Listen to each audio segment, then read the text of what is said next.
Hello, everyone. We are very honored to be joined by Dr. Dra Avegno here at Viva Nola to talk about the importance of protecting ourselves and how COVID has been affecting the Hispanic community in the greater New Orleans area.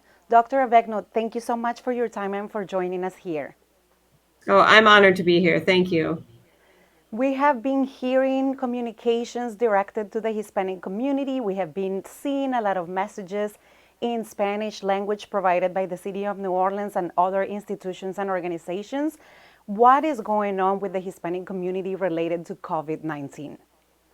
Well, unfortunately, from everything we see, the Hispanic community is the community that's hit the hardest by COVID. When I look at our community testing site data, when I look at the overall data, in some places, Hispanic individuals are more than 50% of all the positive tests that we're seeing. And that's been true for weeks. And so we really, really want to make sure that everyone knows how to protect themselves and their families so we can get a handle on this. And we know that in the beginning, the reports for the different demographics weren't so clear. There was not a way to say Hispanic or to note that there were Hispanic people who were resulting positive in the tests. Why was it important to have these reports and to identify those that were getting affected and getting the positive tests results? Well, we can't leave anybody out. We can't leave any community because we are all New Orleans, and what happens in the Hispanic community happens to all of us. And so we knew that with the early drive-through testing, although it was wonderful and tested many people, we were worried that we weren't seeing a lot of Hispanic individuals coming to the testing. And so we knew that we really had to focus on making the testing easy to get to, welcoming, friendly, having folks there that spoke Spanish to make it as easy as possible for individuals to get tested. Once we started doing that, we were happy to get a big response from the Hispanic community. But then what we saw was really frightening, that whole families were coming and testing positive, that, every day we see more and more Hispanic faces who are coming who end up with a positive COVID test. So we know that we have to work very, very hard. And this is something across the country that almost every city is seeing. It's not just a New Orleans problem. I know you talk to your peers and to other physicians and healthcare providers, and you have realized that there might be some factors that are driving this. What could be attributed to this? Well, in talking to my colleagues, I'm a physician. I see patients in the ER still. I think the biggest one is fear. I think that there is a great fear among many in the Hispanic community about coming to the hospital, about coming to a clinic or a testing site, because they're not sure what will happen. That is just fear that's not founded. All that my colleagues want to do is help and make sure everybody gets resources. I think also, we haven't done as good a job as we could in making sure that everything we do and say is translated to Spanish, so that as many times as I say in English, wear a mask, it's important, here's the numbers, our residents who only speak Spanish, they need to be hearing that the exact same number of times. Otherwise, they might not feel that it applies to them, and maybe they're not taking it as seriously. Dr. Avegno, as the director of the health department of the City of New Orleans, we hear your messaging very clear. Wear your mask, continue to social distance, wash your hands. Yet we keep hearing contradictory messages in other fake news or misinformation regarding the use of masks. What can you tell us about how the masks protect us from COVID-19? Yeah, there's no question that masking works 100%. But it has to be two ways. When I wear a mask, I protect you if I'm infected. But if you're not wearing a mask, you're not protecting me. So it really has to be both people wearing a mask. We know that the virus is spread mainly through coughs and sneezing. And so anything that prevents that cough or sneeze from getting onto another person is going to keep them safe.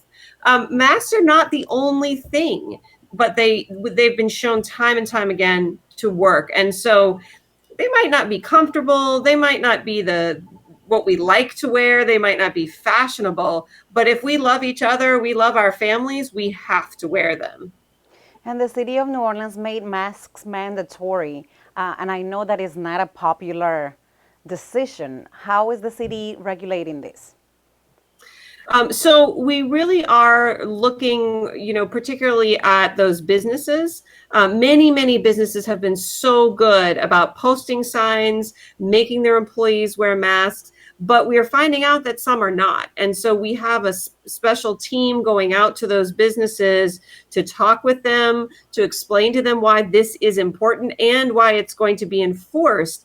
And if, we've gotten our residents to call in and tell us what businesses are maybe operating dangerously. And the mayor's been very clear about this. If you do not follow the guidelines, you will have to be shut down until we can. And that's because, nobody wants to go back to where we were in early April when we had hundreds of cases a day and deaths upon deaths. We can't afford to go back. That would devastate our economy, and that would devastate the health of this community. And unfortunately, we have seen those numbers rise a little bit. And I know there is lots of concerns, not only in the city of New Orleans, but in the whole state of Louisiana, about a spike that cannot be contained. What else can we do? I know contact tracing is something very important. And as we've discussed in the Hispanic Task Force that we are together in, there is a lot of fear also about the contact tracing. Can you explain to us a little bit how it works and why that is so important? Absolutely. Contact tracing is something that's very old in public health. It's not just for COVID. It happens in a lot of other diseases. And what happens is when a person tests positive for COVID, it's important, number one, that they know, because they have to isolate themselves from others for 14 days. And that can be very, very difficult for many people. So one of the things that a contact tracer will do is call the person, make sure they know that they're positive, and then find out, what do they need? Do they need food for 14 days? Do they need assistance so that they don't have to go to work? And we have resources to help them with that.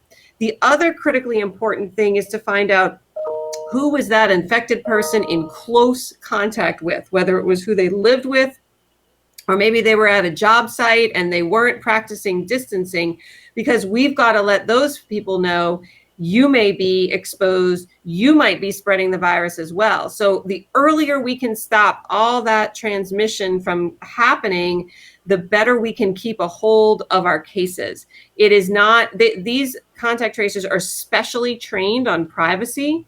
They will not be reporting anybody's name to any government agency. This is not anything legal. It is purely to protect your health and the health of those you've been in contact with.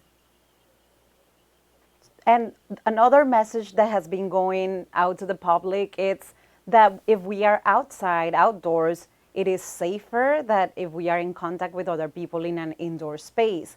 Are we still recommending people to go and do outdoor activities? And when do we wear that mask if we're outdoors? Absolutely.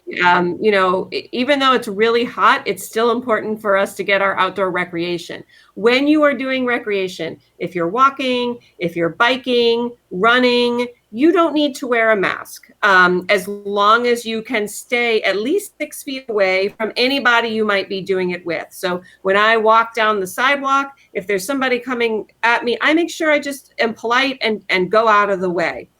If that being said, if everybody is going to be crowded in a big group outside having a party or a parade, that's still very dangerous, because again, the closer you are and the more people are with you, the easier the virus can spread like wildfire. Remember, until January, no one in the world had ever had this virus, which means we are all at risk of getting it.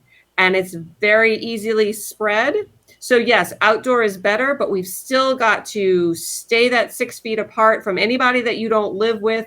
And if you're going to be outside for any length of time doing things that aren't recreation, you really should be wearing your mask. And we know we have a holiday coming, and we know people like to gather and to get together and to celebrate. So the 4th of July weekend might be something that doctors around the country are concerned about. What can you tell us about how to make sure that we don't spread this virus anymore during these Yeah, celebrations? I'm very concerned about July 3rd, or July 4th, excuse me. The cases in America really started to take off after Memorial Day. And, I love to have parties, but now is not the time to have a big party. My concern is that if we have numerous big parties and the virus is passed around, then a few weeks from now, when our schools are trying to reopen, our cases are going to be so high that they might not be able to. And that would be devastating if we can't, in some fashion, get our schools back reopened in the fall. So, July 4th comes every year. We can have a party another time. Stay with your family, watch something on TV, have a barbecue at your own house. But please, if you love your community and you love others and you want businesses and schools to be able to stay open, please don't go to a big gathering. I concur with that. And last, because I know there is, like I said, misinformation going around, can you tell me, as a physician, are masks dangerous and do they provide any type of diseases and do they make you faint? So just think about this. Our doctors and nurses who are surgeons and work in operating rooms and on wards, they wear masks for 12 hours a day, every day for their whole career, many of them. I have never in my medical experience heard of one of those healthcare providers passing out or having something terrible happen to them because they were wearing a mask. They wear masks to save people's lives, and so should we. I don't particularly like wearing a mask, but if that's what's going to protect my family and my loved ones, that is about the easiest thing I can do. I can live with the inconvenience. Thank you for clarifying that. Last message for the Hispanic community that you want to talk directly to them and say something? Please, we are all New Orleans. We want everybody in our community to be healthy. If you're worried about an exposure, if you're afraid that you might have COVID or you're just concerned, please come get tested. We also have many, many resources available for you. Mayor Cantrell just secured a grant to help several hundred families in need. The Hispanic Task Force that you're a part of, Ana Maria, as you know, is working on ways to get enhanced cleaning supplies to the Hispanic community because we know that that can be a challenge. We are here for you. We need to hear what you need. Please don't suffer in silence. We're all in this together. Dr. Avegno, thank you so much for the information you provided and for keeping our community safe and informed. When we come back, Ana Maria Villamarin Lupin from the Youth and Families Office of the City of New Orleans will join us to talk about a special program that will help immigrant families in need. We'll be right back.